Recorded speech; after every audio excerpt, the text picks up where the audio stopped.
আনিতা ভাবি আমার কানে আস্তে করে বলল, ভিতরে ঢুকাবে? আমি হ্যাঁ বলে উত্তর দিলাম। ভাবি বলল, খুব আস্তে ঢুকাবি, এখন আমার ছোট আর গভীরও কম, কখনো তোমার মোটা থেকে ফেটে না যায়। আরামে ঢুকাবি প্লিজ দেবরজি, তোমার ভাইয়া পাশেই ঘুমোচ্ছে। আমি বললাম, হ্যাঁ ভাবি, ঠিক আছে, ভাইয়া জাগবেন না আর তোমার ব্যথাও হবে না। আমি এখন ১৭ বছরের আর আমার ভাবির বয়স ২৪ বছর, কিন্তু সে দেখতে খুব সুন্দর। সে আমার সাথে একদম খোলামেলা থাকে। আমার নাম রাহুল আর আমি আমার গ্রামে ভাইয়া ভাবির সাথে থাকতাম। ভাবির নাম আনিতা ছিল। সে সব সময় হাসি খুশি থাকত, কিন্তু তার চোখে একটা অকথিত বিষাদ লুকিয়েছিল। ভাইয়া প্রায়ই কাজের সূত্রে বাইরে থাকতেন আর আমি বাড়িতে ভাবির সাহায্য করতাম। একদিন বৃষ্টি খুব জোরে হচ্ছিল। আমি ক্ষেত থেকে ফিরছিলাম যখন ভাবি আমাকে ডাকল, রাহুল, তাড়াতাড়ি ভিতরে চলে আয়, ভিজে যাবি। আমি তার ঘরে গেলাম, যেখানে সে চা বানাচ্ছিল। হঠাৎ বাতাসে দরজা বন্ধ হয়ে গেল আর খিল লাগল। আমরা দুজন ঘরে একা হয়ে গেলাম। আমি ঘাবড়ে গেলাম, কিন্তু ভাবি হেসে বলল, আরে ভয় পাস না, এই পুরনো দরজা, এখনই ঠিক করে দেব। সে আমার হাতে চায়ের কাপ দিল আর পাশে বসে গেল। তার চোখে কিছু বলার ছিল। রাহুল, সে আস্তে বলল, তুই জানিস তোমার ভাইয়ার আমার কোনো ফিকির নেই। আমি এখানে একা, কিন্তু তুই সবসময় আমার সাথে থাকে। তার কণ্ঠে ব্যথা ছিল আর চোখে ভেজা ভাব। আমি চুপ করে রইলাম। তারপর সে বলল, আজ তুই এখানে আছে, তাই মনে হয় কেউ আমার আছে। সেই মুহূর্তে কিছু অকথিত ছিল, না শব্দের দরকার ছিল, না কোনো তারা। আমরা দুজন চা খেলাম আর বৃষ্টির শব্দের মধ্যে একটা অদ্ভুত শান্তি ছিল। আমি দরজা ঠিক করলাম।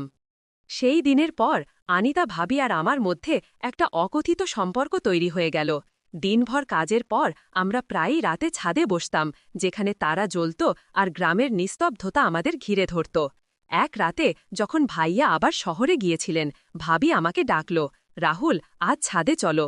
তার কণ্ঠে একটা অদ্ভুত টান ছিল। আমি তার সাথে গেলাম। রাত গভীর ছিল, চাঁদের আলো চারদিকে ছড়িয়েছিল। ভাবি একটা পুরনো শাল পরেছিল আর তার চুল বাতাসে উঠছিল। আমরা চুপচাপ বসে রইলাম। তারপর ভাবি বলল, রাহুল, তোর কখনো কাউকে ভালো লেগেছে? আমি হতভম্ব হয়ে গেলাম। আমি বললাম, না ভাবি, শুধু বাড়ি আর তোমাদের ফিকির থাকে। সে হেসে আমার দিকে তাকিয়ে বলল, তুই খুব ভালো, হয়তো তাই তোর সাথে এত শান্তি পাই।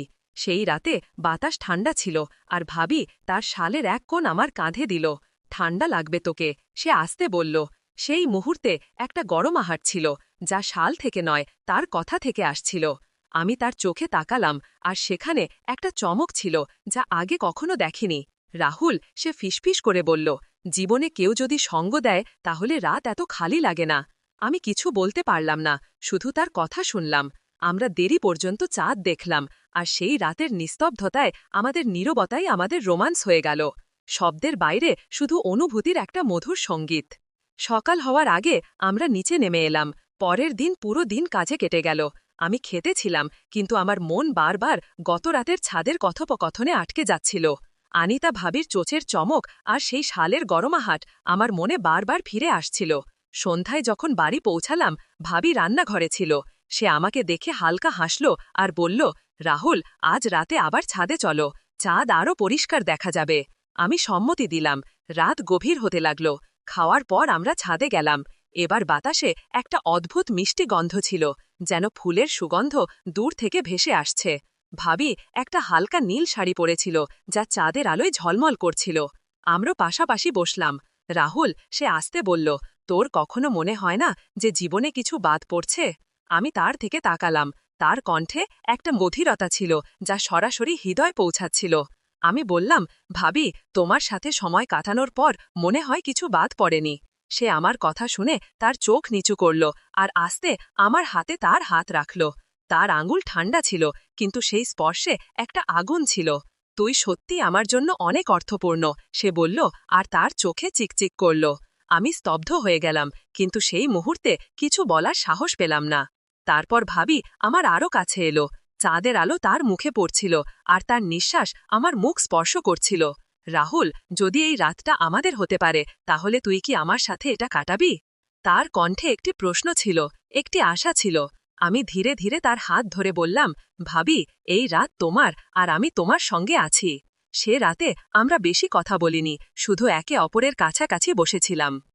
হাত ধরে বাতাস আমাদের মধ্যে বইছিল, আর চাঁদ যেন আমাদের এই নীরব ভালোবাসার সাক্ষী হয়ে দাঁড়িয়েছিল। গত রাতের ঘটনার পর আনিতা ভাবি আর আমার মধ্যে কিছু বদলে গিয়েছিল। আমাদের চোখ এখন আগের চেয়ে বেশি কিছু বলত, আর আমাদের প্রতিটি স্পর্শ যেন কোনো আগুন জ্বালিয়ে দিত। সে রাতে যখন গ্রাম ঘুমিয়ে পড়েছিল, ভাবি আমাকে তার ঘরের কাছে ডাকলেন। রাহুল, আজ ছাদে নয়, এখানে থাকো, তিনি ধীরে ধীরে বললেন। তার কণ্ঠে এক ধরনের কাঁপুনি ছিল, যেন তিনি কিছু বলতে চাইছিলেন কিন্তু সংকোচ করছিলেন। আমি তার ঘরে গেলাম। একটি দ্বীপ জ্বলছিল, আর তার আলোয় ভাবির মুখ আরও সুন্দর দেখাচ্ছিল। তিনি দরজা বন্ধ করে আমার পাশে এসে দাঁড়ালেন। তোমার ভয় করছে না তো? তিনি জিজ্ঞাসা করলেন। তার চোখে ছিল শরারত আর ভয়ের মিশ্রণ। আমি বললাম, না ভাবি, তোমার সঙ্গে কোনো কিছুই ভুল মনে হয় না। তার শ্বাস দ্রুত হতে লাগল, আর তিনি আমার কাঁধে হাত রাখলেন। রাহুল, আমার মনে হয় তুমি আমাকে বোঝো। আমার প্রতিটি কথা, আমার প্রতিটি অভাব, তিনি বললেন। তারপর তিনি আরও কাছে এলেন। তার শাড়ির আঁচল একটু সরে গেল, আর দ্বীপের আলোয় তার কোমরের এক ঝলক দেখা গেল। আমার হৃদয় দ্রুত স্পন্দিত হতে লাগল। তিনি আমার মুখ তার হাতের মধ্যে নিয়ে ধীরে ধীরে বললেন, আমি আজ তোমার সঙ্গ চাই, পুরো সঙ্গ। তার কণ্ঠে এক ধরনের আকাঙ্ক্ষা ছিল, যা শব্দের চেয়েও বেশি তার শ্বাসে লুকিয়েছিল। আমি তার হাত ধরে তাকে আমার বাহুতে টেনে নিলাম। তার শরীর আমার বিপরীতে ছিল, আর সেই উষ্ণতায় এক ধরনের ঝড় উঠছিল। ভাবি, আমি তোমার জন্য আছি, আমি বললাম, আর আমরা দুজন একে অপরের চোখে ডুবে গেলাম। সেই মুহূর্তে কোনো শব্দ ছিল না, কোনো তাড়াহুড়ো ছিল না, শুধু এক গভীর অনুভূতি যা আমাদের শরীর ও আত্মাকে এক করছিল। সে রাতে আমরা একে অপরকে শুধু স্পর্শে নয়, হৃদয়ে অনুভব করলাম। তার প্রতিটি শ্বাস, প্রতিটি কম্পন আমার জন্য এক নতুন জগৎ ছিল। এটি শুধু শারীরিক ছিল না, এটি এক ধরনের অনুভূতি ছিল যা ভালোবাসা, আকাঙ্ক্ষা আর বিশ্বাসে গড়া। সকাল হওয়ার আগেই আমরা আলাদা হলাম, কিন্তু আমাদের চোখে সেই একই গভীরতা ছিল। সে রাতের পর আনিতা ভাবি আর আমার সম্পর্ক এক নতুন স্তরে পৌঁছেছিল। দিনের আলোয় আমরা সেই ভাই ভাবিই ছিলাম, যারা গ্রামের চোখে সাধারণ ছিল, কিন্তু রাতের নিস্তব্ধতায় আমাদের জগৎ বদলে যেত। পরের রাতে ভাবি আবার আমাকে তার ঘরে ডাকলেন। এবার তার চোখে এক ভিন্ন জ্যোতি ছিল, এক আত্মবিশ্বাস, এক অধীরতা। যখন আমি ভিতরে গেলাম, তিনি দরজা বন্ধ করে আমার পাশে এসে দাঁড়ালেন। রাহুল, তিনি ধীরে ধীরে বললেন, গতরাতের পর আমি ঘুমাতে পারিনি, তুমি আমার চিন্তায় ছিলে। তার কণ্ঠে এক ধরনের মোহ ছিল, যা আমার হৃদয়কে অস্থির করে তুলছিল। আমি তার দিকে তাকালাম, তার শাড়ি হালকা ছিল, আর দ্বীপের আলোয় তার শরীর এক রহস্যময় সৌন্দর্য নিয়ে হাজির ছিল। আমি তার হাত ধরে বললাম, ভাবি, তুমি আমার জন্য সব।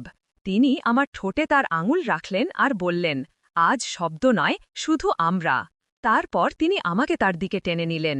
আমাদের শ্বাস একে অপরের সঙ্গে মিশে গেল, আর সেই মুহূর্তে সময় যেন অদৃশ্য হয়ে গেল। ভাবি তার শাড়ির আঁচল ধীরে ধীরে কাঁধ থেকে সরিয়ে দিলেন। তার চোখ আমার চোখে ছিল, যেন তিনি আমার কাছ থেকে কিছু চাইছিলেন।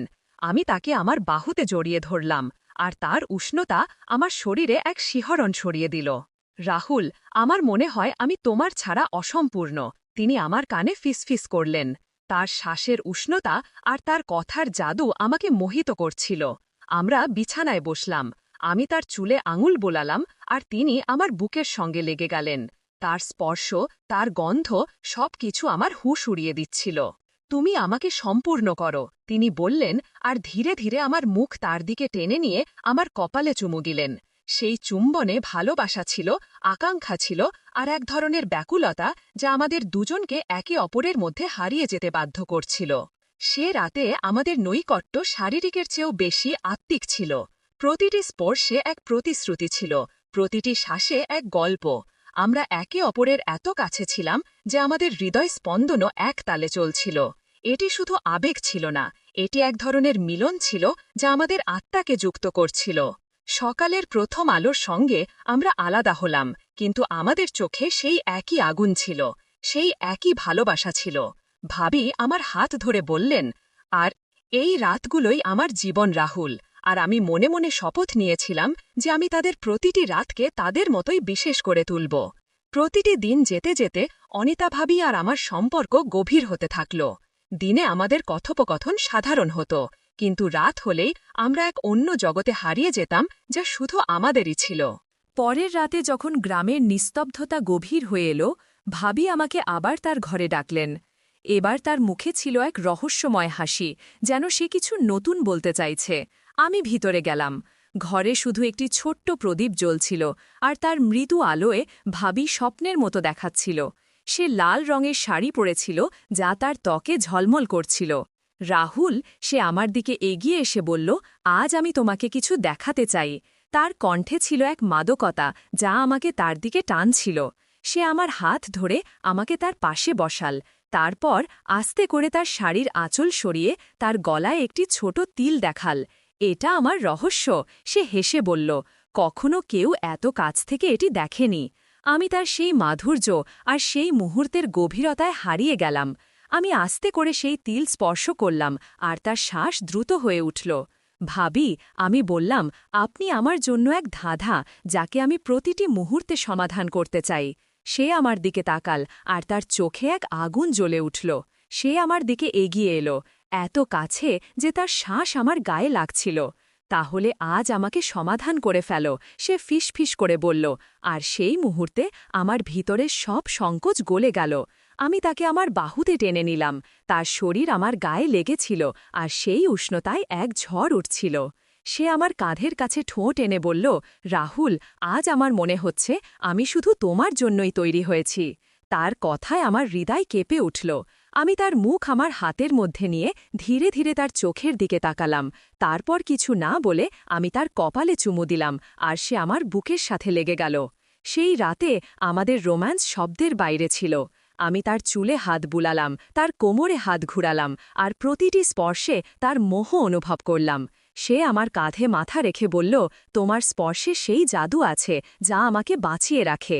আমি তাকে আরও শক্ত করে জড়িয়ে ধরলাম, আর আমাদের শ্বাস একে অপরের মধ্যে মিশে গেল। আমরা বিছানায় শুয়ে পড়লাম, একে অপরের বাহুতে। তার আঙুলগুলো আমার বুকের ওপর নাচছিল, আর আমার হাত তার কাঁধ থেকে নিচে নামছিল। এটি শুধু শারীরিক ছিল না, এটি ছিল এক মিলন, যেখানে আমাদের আত্মা একে অপরের সাথে কথা বলছিল। রাহুল, আমাকে কখনো ছেড়ো না, সে বলল, আর তার চোখ থেকে এক ফোঁটা অশ্রু আমার হাতে পড়ল। আমি তা চুমু দিয়ে শুকিয়ে বললাম, আপনিই আমার দুনিয়া ভাবি। সেই রাত জুড়ে আমরা একে অপরের মধ্যে হারিয়েছিলাম। তারপর হোটেলের ম্যাসাজার এসে আমার ম্যাসাজ করতে শুরু করল। প্রথমে সে খুব আস্তে আস্তে ম্যাসাজ করছিল, এবং আমি বেশ আরাম পাচ্ছিলাম। কিন্তু কিছুক্ষণ পর সে তার হাত এগিয়ে নিয়ে গেল এবং আমার সেখানে স্পর্শ করল, আর আমি কিছু বলতেও পারলাম না। আমার নাম আরতি, এবং এটি আমার জীবনেরই গল্প। তাহলে শুরু করা যাক। আরতি হোটেলের রুমের দরজা খুলতেই শীতল হাওয়ায় তার চুল উড়তে লাগল। রুমটি পরিষ্কার ছিল, সাজানো ফুলে ভরা, এবং খুব দামি দেখাচ্ছিল। কিন্তু তার মুখে কোনো উৎসাহ ছিল না। সে তার বিয়ের 10ম বার্ষিকীতে একা এসেছিল, কারণ তার স্বামী এবারও ব্যবসায়িক সফরে ছিল। একদিন নিজের জন্য, সে নিজেকে বলল।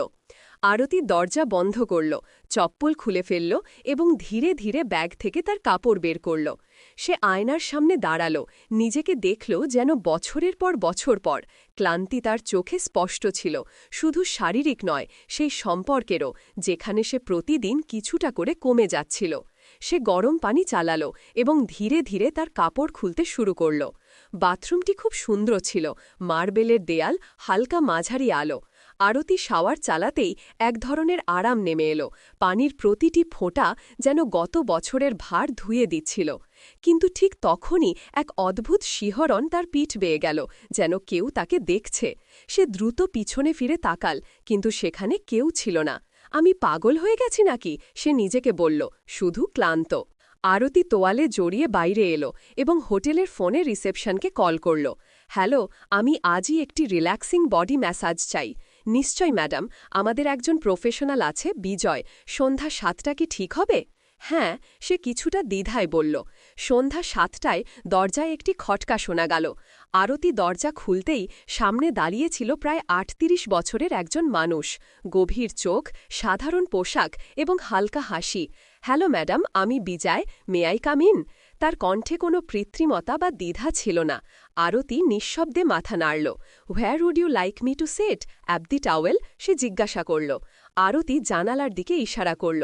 বিজয় খুব স্বাভাবিকভাবে টেবিল সেট করল, তোয়ালে বিছাল, তেল রাখল, তারপর তার দিকে ফিরল। আপনি প্রস্তুত? হ্যাঁ, আমি এখনই আসছি, আরতি বলল এবং ওয়াশরুমে চলে গেল। যখন সে বাইরে এলো তখন সে একটি লম্বা বাথরোব পরেছিল, কিন্তু তার ভিতরে ভয় এবং দ্বিধা দুটোই ছিল। বিজয় খুব স্বাভাবিকভাবে তাকে টেবিলে শুতে বলল, পিঠের ওপর শুয়ে পড়ুন, রিল্যাক্স করুন, কোনো তাড়া নেই। তার হাত আরতির কাঁধে পড়তেই সে এক মুহূর্তের জন্য চোখ বন্ধ করল। বিজয়ের স্পর্শ না খুব গভীর ছিল না খুব হালকা, সে জানত কিভাবে স্পর্শ শান্ত করে। আরতি প্রথমবার কোনো অপরিচিতর হাতে ভয়। আরতির চোখ খোলা ছিল না, কিন্তু মনে হলো যেন হঠাৎ হৃদয় খুলে গেছে। শুনছে কিন্তু বুঝছে না। তার কথার ভঙ্গিতে ছিল ভাঙা স্বর। বিয়ের 10 বছর পেরিয়ে গেছে। আরতি কথা বলা শুরু করল। আগে মনে হতো আমি তারই পৃথিবী, তারপর ধীরে ধীরে আমি শুধু একটি দায়িত্বে পরিণত হলাম। প্রতিটি উৎসব, প্রতিটি আনন্দ শুধু রীতি হয়ে রইল। বিজয় কিছু বলল না, সে শুনছিল, যেন কেউ ফোঁটা ফোঁটা করে পড়া বৃষ্টিকে দেওয়ালের ভেতর পর্যন্ত অনুভব করছে। আমি ভেঙে পড়ছিলাম, আর সে কখনো দেখেও দেখল না। আরতির কণ্ঠ আস্তে হয়ে গিয়েছিল। বিজয় ধীরে তার হাতের তালু ধরল। তুমি ভাঙনি আরতি, শুধু ক্লান্ত হয়েছ। তার এই কথাগুলো যেন কাচের দেয়ালে আঘাত করল। আরতির চোখ থেকে অশ্রু গড়িয়ে পড়ল। কখনো কখনো শুধু কেউ শুনে দেয়, ছুঁয়ে দেয়, কিছু বলে না, শুধু ধরে রাখে, সে বলল। তাহলে আজ আমি ধরে রাখছি, বিজয় ধীরে বলল। সে কাছে এলো, তার পিঠের নিচে তোয়ালে ঠিক করল এবং মাথার নিচে একটি ছোট বালিশ রাখল। তার স্পর্শ এখন শুধু স্পর্শ ছিল না, তা এখন এক ভাষায় পরিণত হয়েছে। শব্দহীন আরতি টেবিলে ছিল, কিন্তু এখন তার চোখ খোলা। তুমি কি বিবাহিত? সে জিজ্ঞাসা করল। বিজয় হাসল। না, একটি সম্পর্ক ছিল খুব গভীর, কিন্তু তা শেষ হয়ে গেছে। কেন? আরতির চোখে কৌতূহল ছিল, কারণ ভালোবাসা যদি একতরফা হয় তা তালির মতো বাজে না, শুধু প্রতিধ্বনি করে। তার কথা আরতির হৃদয় স্পর্শ করল। কখনো ভেবেছ বিজয়? জিজ্ঞাসা করল। আমাদের মতো মানুষ যারা শুধু অন্যদের ঠিক করতে তৈরি, তাদেরকে ঠিক করে? আরতি প্রথমবার তার দিকে তাকাল, গভীরভাবে, হয়তো কেউ যে নিজেই ভাওনা। তাদের মধ্যে এখন কোনো দূরত্ব ছিল না, কোনো কৃত্রিম সংলাপ নয়, শুধু হৃদয়ের নৈকট্য এবং ভাঙা টুকরোগুলো একসাথে জোড়া লাগা। কি করা উচিত? বিজয় ধীরে জিজ্ঞাসা করল। আরতি, আপনি চাইলে আমি আবার কাল আসতে পারি, শুধু কিছু মুহূর্ত আপনাকে নিজের সাথে পরিচয় করিয়ে দিতে। আরতি মৃদুভাবে মাথা নাড়ল। তার চোখে প্রথমবার কিছুটা আশার আলো ছিল। পরের দিন দুপুর গড়িয়ে গিয়েছিল। আরতি বারান্দায় বসেছিল, হাতে চায়ের কাপ। কিন্তু আজ তার মন প্রথমবার কিছুটা হালকা লাগছিল। সুনীল আজও অফিস থেকে দেরি করে আসবে। বাড়িতে সেই পুরনো নিস্তব্ধতা। কিন্তু আজ সেই নিস্তব্ধতায় কোনো কষ্ট ছিল না। ফোনে একটি মেসেজ ছিল, যদি ঠিক মনে হয় তবে সন্ধ্যা 5টায় আসতে পারি। আরতি কিছু না ভেবেই শুধু লিখল, ঠিক আছে। বিজয় সময় মতো চলে এলো। আজ তার হাতে কোনো তেল বা ক্রিম ছিল না, শুধু একটি ডায়েরি এবং একটি হালকা হাসি। আজ মেসেজ নয়, আজ কথা বলবো, সে বলল। আরতি অবাক। কি নিয়ে? তোমার সম্পর্কে, সেই মেয়েটির সম্পর্কে, যে একদিন গান গাইত, যে কলেজে কবিতা লিখত। বিজার তার চোখের দিকে তাকাল। তোমার কি সেই মেয়েটি মনে আছে? আরতির গলা আটকে গেল। সে নিঃশবে মাথা নিচু করল। সেই মেয়েটি তো অনেক পেছনে পড়ে গেছে। তাহলে চলো তাকে ফিরিয়ে আনি। বিজয় ডায়েরি খুলল। প্রতিদিন শুধু একটি পাতা। তোমার জন্য লিখো, যা মনে আসে, ব্যথা, হাসি, রাগ, অভিযোগ, সবকিছু। আরতি ধীরে ডায়েরি স্পর্শ করল। এত বছর পর কেউ আমাকে আমারই নাম মনে করিয়ে দিচ্ছে। কারণ তোমার নাম আরতি, এবং আরতি কখনো নিভে যায় না, শুধু ম্লান হয়। বিজয় বলল। আমি চাই না তুমি আবার আসো, প্রতিদিন। আরতি বলল। আমাকে এখন নিজের সাথে লড়াই করতে হবে যতটা পারি। বিজয় হাসল। ঠিক আছে, কিন্তু যদি কখনো হারার ভয় হয়, এই ডায়েরি খুলে নিও। সে চলে গেল। আরতি অনেকক্ষণ দরজার দিকে তাকিয়ে রইল। আজ প্রথমবার সেই দরজা বোঝা মনে হল না। সেই রাতে আরতি ডায়েরির প্রথম পাতা খুলল, লিখল, আমি আরতি, এবং আমি আবার বাঁচতে চাই। আরতি এবং বিজয় আর কখনো দেখা করেনি, কিন্তু এখন আরতি প্রতিদিন নিজের ভেতর তাকায় এবং প্রতিবার একটি নতুন শক্তি পায়। কখনো কখনো জীবনে একজন অপরিচিত আসে, যে কিছু করে না, শুধু তোমাকে তোমার সাথে পরিচয় করিয়ে দেয়। তো বন্ধুরা, গল্পটি এখানেই শেষ হলো। আশা করি এটি তোমাদের ভালো লেগেছে। যদি গল্পটি পছন্দ হয়ে থাকে তবে এই ভিডিওটি একটি লাইক এবং আমাদের চ্যানেল সাবস্ক্রাইব করো। ধন্যবাদ।